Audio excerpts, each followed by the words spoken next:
Salut à tous, j'avais envie de faire une petite vidéo, un tuto sur la conquête, quels sont les teams que j'utilise. On va voir ça tout de suite. Donc pour les exploits généraux, bon, 50 teams côté obscur, 50 teams côté lumineux, bonus d'attaque 500 fois, ça se fait bien avec par exemple les troopers, les NS, les Jedi, etc. Une escouade sans tank, on verra que ça passe avec d'autres feats qui sont dans la conquête. Sans ennemis avec des utilisateurs de la force non alignés, ça aussi c'est pareil, ça va bien avec beaucoup d'autres feats de la conquête. Éliminer 500 ennemis, ça se fait tout seul. Et Savage et Maul, on va voir que ça peut se faire aussi un peu partout. Pour le premier, le secteur 1 avec Qui-Gon, donc les exploits, ça va être 100 fois en dehors de son tour. Bon là, on peut utiliser des Troopers, des Jedi, des Huxley, tout ce qui attaque en dehors de son tour, ça se fait tout seul. 200 coups critiques, c'est pareil, ça se fait plutôt tout seul. L'avantage 40 fois, ça va plutôt être très souvent avec des FO. 30 unités avec des Phoenix, bon bah là c'est plus pour ceux qui ont du... Si on est motivé à partir du moment où on a Revan, on peut mettre Ezra dedans, mettre quelques modes qui boostent le DPS, mais le problème c'est que Yoda va buter les trois quarts des mecs à chaque fois, donc c'est trop long et c'est trop chiant, mais ceux qui ont le JML c'est vachement facile pour eux. Euh, 14 batailles avec une escouade chasseur de prime et 10 escouades avec 10 batailles avec une escouade sans soutien. Sans soutien, ça veut dire que par exemple si vous mettez que des attaquants, celui-ci peut se faire en même temps que le feat sans tank général. Et étant donné que Savage Opress et Maul sont des attaquants, vous pouvez faire un truc avec des attaquants. On va voir déjà vite fait quels sont les teams possibles dans ce secteur, enfin ce que moi j'utilise personnellement. Donc la conquête. Pour les BH, je préfère utiliser Auralid, étant donné que tout le monde va être fufu sauf Bossk. Il y a un fight qui est très intéressant, je vais vous le montrer juste après. Donc n'importe quel FO, j'ai mis un peu tous ceux qui donnaient de l'avantage, qui donnaient l'avantage, tout ça. Les trois plus intéressants en même temps pour faire le fit avec des utilisateurs de la force non alignés, c'est les trois Killoren donc. Là c'est pour le fit tuer avec des phoenix, mais alors ça c'est absolument horrible. On va voir tout de suite en fight ce que ça donne pour les BH. Du coup, voilà, on va aller chercher le fight BH du secteur 1 à faire 14 fois. Donc, ce qui est très pratique sur le secteur 1, c'est il y a un fight avec les Tusken, donc faut essayer de s'arranger pour passer par là, étant donné que c'est une team beaucoup plus facile à battre du moment où vous avez un boss tanky. Donc, le mien est R5. Et comme je disais, je préfère Auralid parce que tout le reste est fufu dès le début. Donc, avec les disques que je vous montrerai à la fin, ça passe vraiment très très bien. Donc là au début, comme ils ont, bien sûr c'est connu, les Tusken sont même plus rapides que des GL, ils jouent tous 60 fois avant que vous jouiez une fois. On va faire proc le taunt et la frénésie, comme ça dès que un autre BH va utiliser une capacité spéciale, Bosk va reprendre un tour, ce qui fait que ça nous permet de faire le mass assist. Ensuite, ce qui est très pratique avec Aura, c'est que sur sa basique, elle a 70% de chance de stun. Bon, après, c'est pareil, un point de vue ténacité, ils doivent être un beau pourcentage, mais ça se fait bien comme ça. Et puis après, du coup, ils tombent comme des dominos. J'ai mis Dengar en cinquième, mais on peut mettre totalement autre chose. Griff est vraiment intéressant parce que il va faire son mass assist et déclencher la prime de Aura directement. Et ce qui est bien avec la prime de Aura, c'est que dès que vous butez un mec, vous reprenez un tour. Donc voilà, ce qui est plutôt facile, on va dire, comme fight avec les BH, c'est sur les petits Tusken.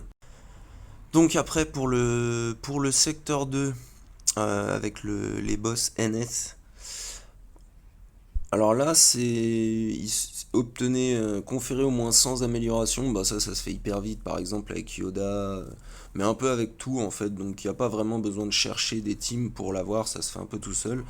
Le malus de pouvoir, par contre, j'ai les Jedi, ça match bien, étant donné que Yoda sur sa basique met un malus de pouvoir. Donc là, les deux, en fait, entre les améliorations et les malus de pouvoir peuvent être faits avec Yoda. Remporter la bataille avec, bon, c'est 5 attaquants, hein, parce qu'on peut pas mettre 10 persos dans une team, ça fait quand même 3 conquêtes de suite que le truc est pas corrigé, bravo CG. Mais donc 5 attaquants 10 fois. Donc là c'est pareil, on peut utiliser une team Sith par exemple avec en plus Maul et Savage dans sa team, ce qui fait que ça continue de faire monter votre feat général avec Maul et Savage. Et si vous mettez pas de tank, le feat général sans tank. Les unités complètes avec une escouade sœur de la nuit, on va voir que c'est très très facile à effectuer. Chasseur rebelle, bon bah avec une bonne Mon Mothma ça passe. Et ces cités, je vais essayer d'expliquer avec Chupio à quel point ça peut être facile. Donc on va voir ça sur les teams que j'ai utilisés. Donc alors, c'est chiant, ça revient pas sur conquête à chaque fois. Donc là, on a dit les Jedi, bah, il y a juste à virer Ezra et à mettre un vrai Jedi avec, par exemple. Là, la team SE, c'est en fait pour montrer que à partir du moment où vous avez des tanks qui vont continuer de taunt, ça passe avec Chupio niveau 1, Gear 1. Si vous avez des teams, par exemple les Phoenix, où il n'y a pas Sabine. Parce que Sabine, c'est une des seules qui met une AOE chez les Phoenix. Donc ils vont taper sur les tanks comme des attardés. Et pendant ce temps, vous mettez votre cécité 2 fois par combat, etc. Donc ça grimpe tout seul. Ça, c'est le truc des Jedi, avec le malus pouvoir. Ça, c'est le feat dont on parlait, qui peut donc avec que des attaquants. En plus, on rajoute Killoren Unmask SE, donc attaquant, Killoren Unmask force alignée, force non alignée, attaquant, Savage et Maul attaquant plus le fit machin, et puis j'ai mis Doku en 5ème histoire de montrer que on peut faire descendre la stamina, l'énergie de chaque perso en utilisant des attaquants comme Sidious, Doku, le 5ème importe peu. Donc là après c'est une team Motma au pif un peu parce que ça je l'ai pas fait étant donné les Gear que vous voyez donc. Et du coup on va passer à un fight, ça va être avec les NS. Du coup on va se retrouver pour le fight des NS et c'est pratique parce qu'il y a pas mal de Mon Mothma en secteur 2. Alors je l'ai déjà montré sur une précédente vidéo. Euh, les NS en secteur 2 ou un truc comme ça, bref. Ah oui, c'était genre skill de l'extrême, voilà. Parce que c'est très très compliqué comme fight, bien sûr.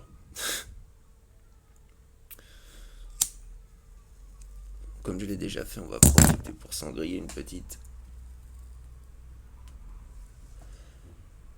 Donc en fait, au début, on va juste focus le pisteur rebelle de Scarif, mettre auto basique et attendre qu'il y ait au moins. L'idéal c'est quand Talzin et Talia sont tombés. Là c'est parfait.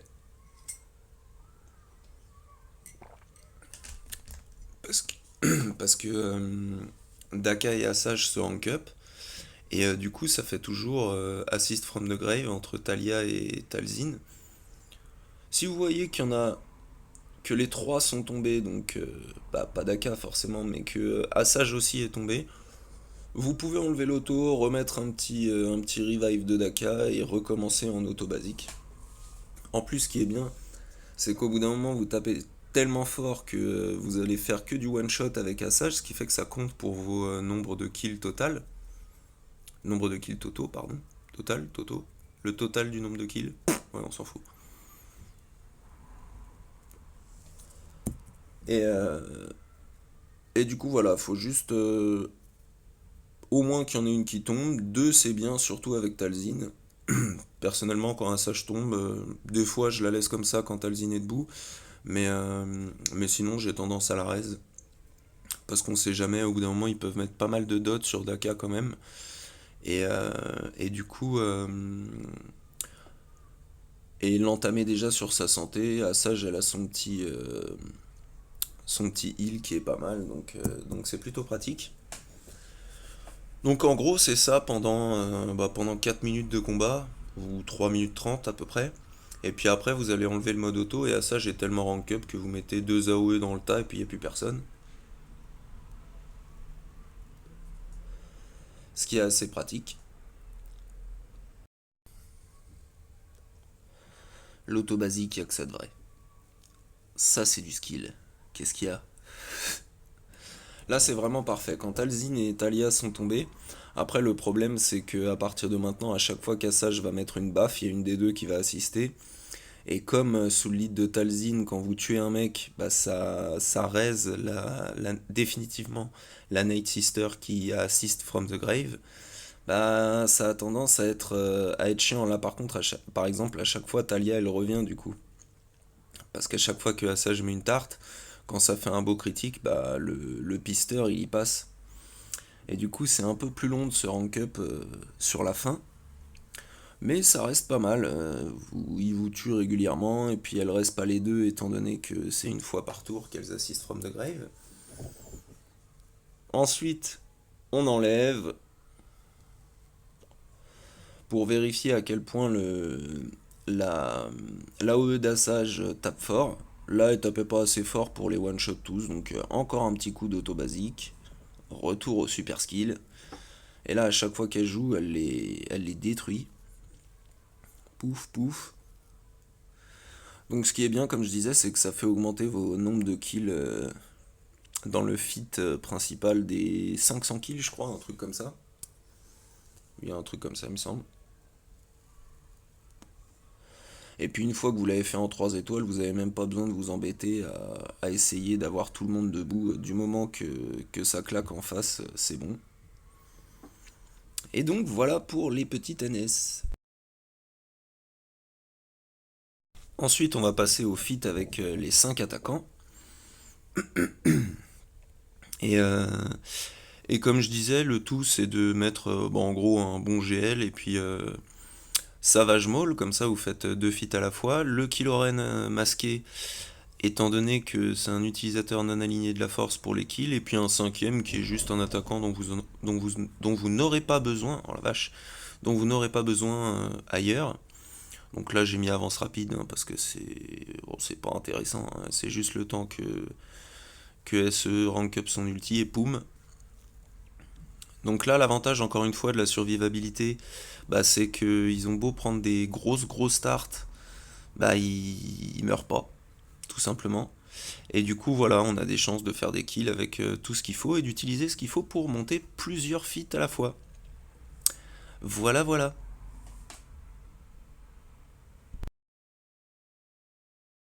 Donc après, pour le secteur 3, euh, on va voir ce qu'il faut faire. Donc un malus d'esquive 40 fois, ça c'est très faisable avec BSF, Bastille Fallen.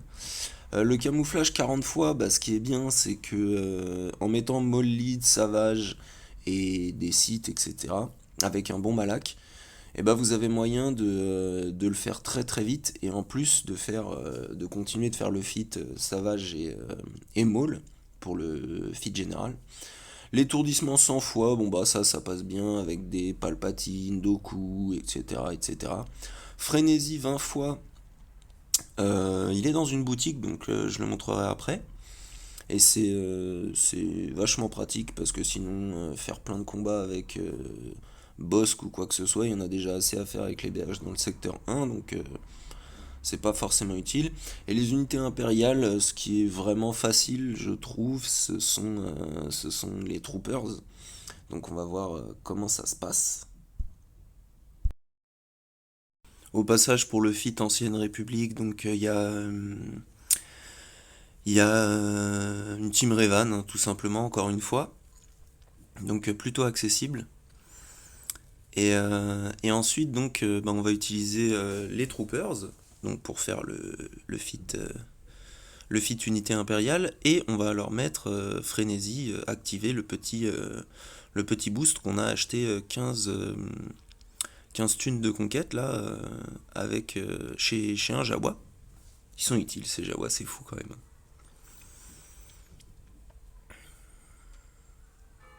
Donc généralement, encore une fois, ce qui est bien, c'est qu'on a beaucoup de survivabilité avec les disques que j'ai choisis, que je montrerai à la fin.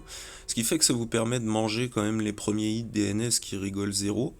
Bon, par contre, ce qui est un peu plus malin de la part de CG, c'est que dans quasiment toutes les Team NS, ils ont retiré la zombie, donc maintenant il n'y a plus trop moyen de faire 50 000 fois des trucs contre les NS, parce que si on laisse trop Daka revive, bah de toute façon, au bout d'un moment, elles vont trop taper, Daka va être trop costaud, donc c'est prendre un risque quand même. C'était mieux quand il y avait la zombie et qu'on laissait une chips comme Talia avec et qu'on farmait la zombie, mais bref. Là voilà ce que ça donne avec des troopers. Donc on verra pour les disques à la toute fin de la vidéo.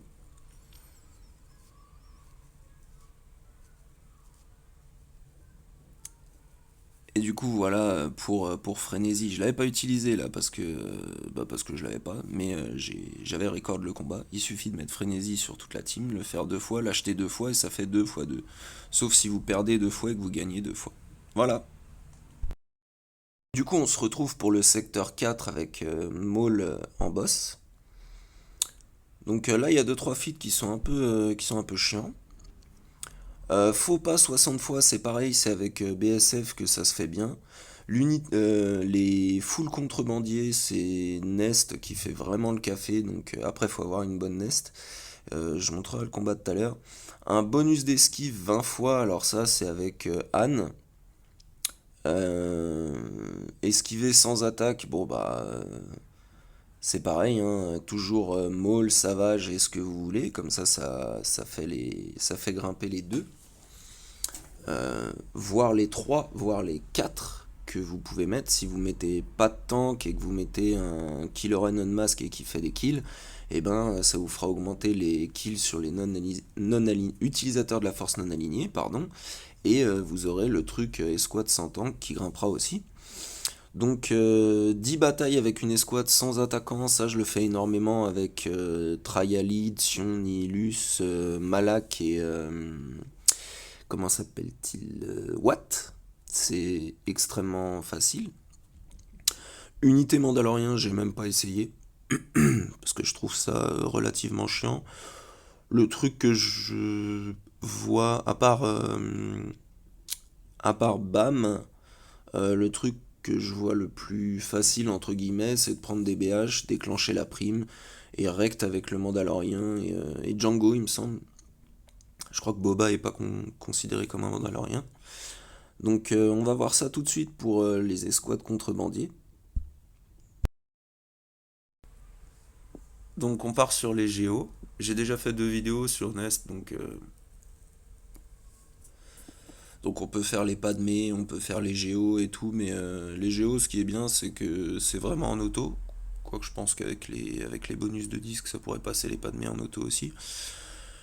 Mais c'est vraiment les Padmé en auto. Alors là, c'était marrant parce que j'ai mis plusieurs fois, par exemple, le Han vétéran nécessaire pour SLKR. Bah lui, il est pas comme Nest, mais il a un peu le même fonctionnement, donc ils mettent du temps à le tuer. Et puis ce qui est marrant, c'est quand ils s'en prennent à autre chose et qu'on met Chewie Vandor en cinquième aussi, parce qu'il arrête pas de raise les mecs auxquels ils s'en prennent. Donc j'ai trouvé ça super drôle. Mais bon, le but c'est que les trois autres meurent le plus vite possible, parce que sinon ça fait juste durer un peu plus longtemps, étant donné qu'en attendant ils tapent pas sur Nest. Donc le mieux c'est après je mettais une bouse en cinquième, histoire de... Mais Kiralit c'est important par contre, étant donné les bonus qu'elle donne, c'est vraiment intéressant. Et puis après bah, ça va jouer que sur les contre-attaques, petit à petit elle va se rank up, à la fin elle va taper à 400 000, donc plutôt pas mal. Des fois ça arrive de perdre, alors c'est vraiment pas souvent, ça m'est arrivé deux fois je crois. C'est parce que l'espion garde son gros hit, et si c'est vraiment le moment où c'est lui qui joue, que vous prenez votre tour, et bah vous avez plus votre bonus de protect, qui vous met le gros hit, et Nest a perdu. Mais c'est vraiment rare, et c'est pour ça que j'aime bien une Nest très lente, c'est parce que du coup comme ça elle prend le moins de tours possible. Et, euh, et ça permet de pas se faire one shot par l'espion qui met pareil des patates de l'espace, un truc de fou. Donc là, on a pu voir que la brute a disparu une fois déjà, donc c'est pas mal. Pan, un de moins, la brute qui revient.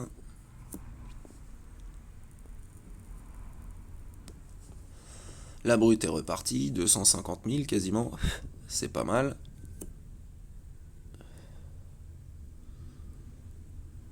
« 175% de ténacité, ça suffit pas. L'alpha qui survit.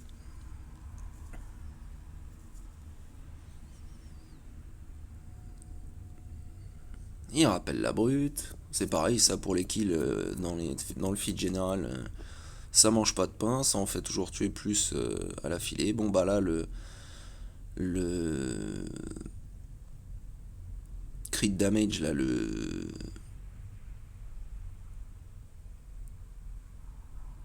n'a pas fonctionné en gros. Poum, poum, 400 000. Et poum, 200 000. Voilà, fin. Merci Nest.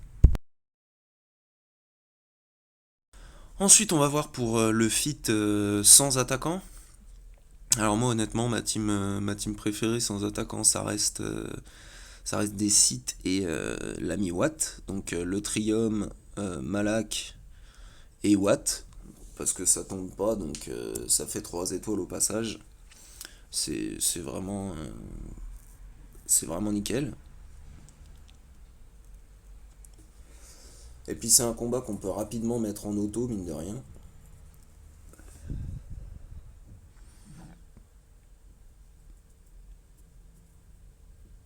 Là, étonnamment, ils partent après moi. Incroyable, incroyable.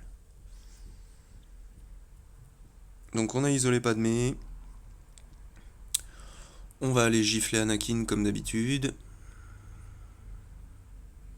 Alors là, il y a deux solutions. Des fois, les Padmé, elles partent avant vous, ce qui fait que GK taunt.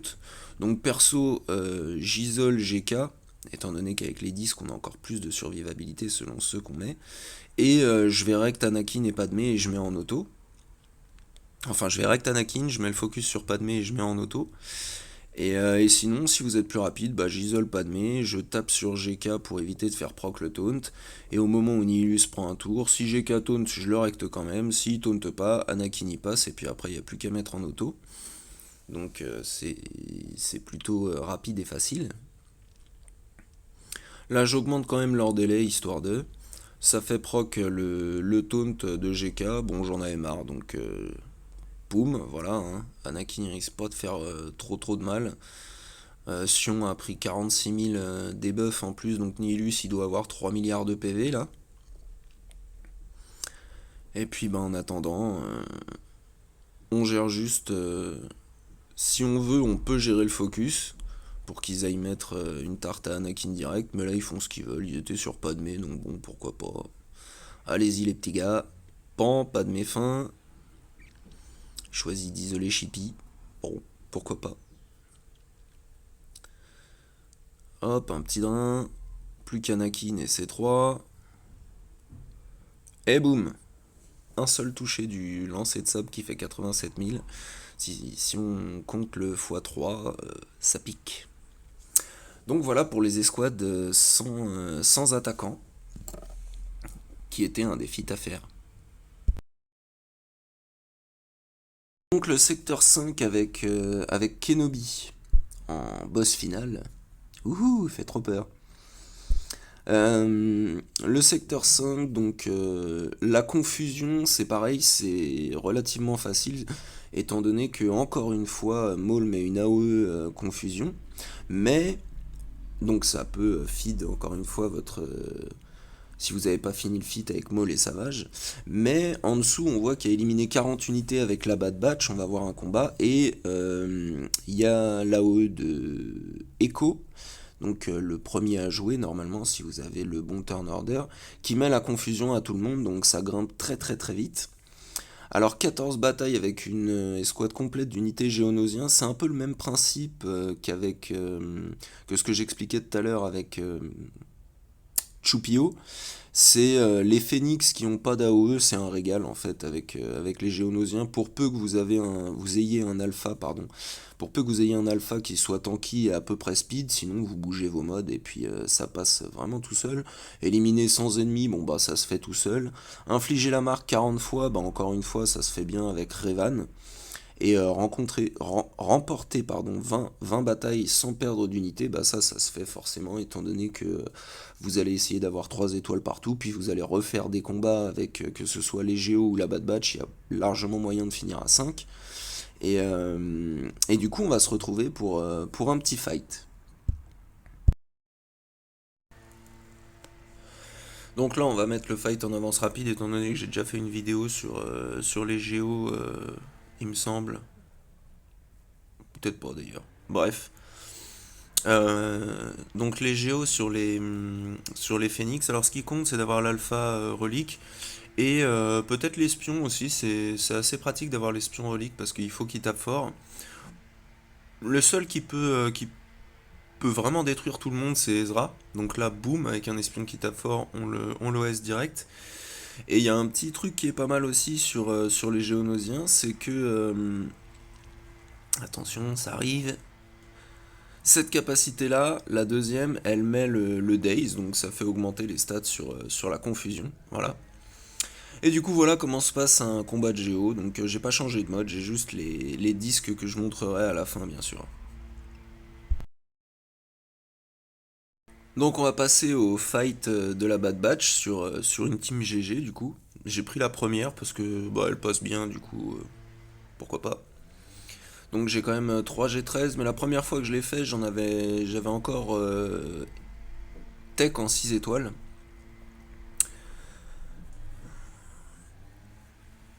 Alors du coup au début ils vont jouer un peu parce que pareil hein, c'est bien connu, les GG sont plus rapides que du 300 de speed.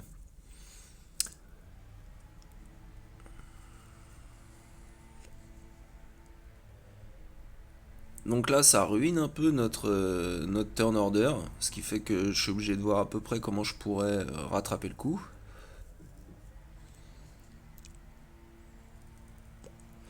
Et donc de lire les capacités.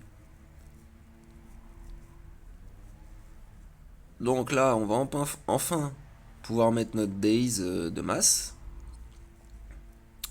Du coup, ça nous fait gagner un max de TM parce qu'on a dispel énormément de buffs sur la team d'en face. Donc là, tout le monde va jouer chez nous.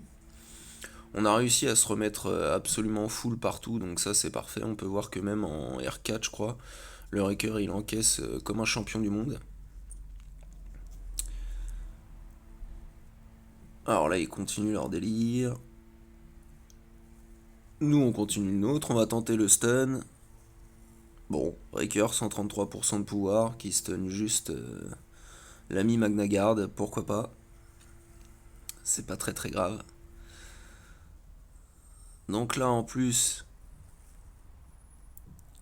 il claque. On tue Watt. On commence à prendre un peu cher, mais heureusement, Wrecker est vraiment costaud. Parce qu'il pique un peu les animaux en face. Hein. Ça fait mal.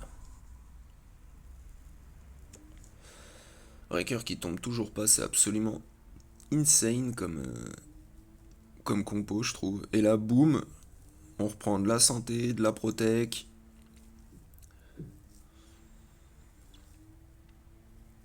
On continue à se régène. C'est incroyable les régènes qu'il y a sur cette team, c'est absolument ouf.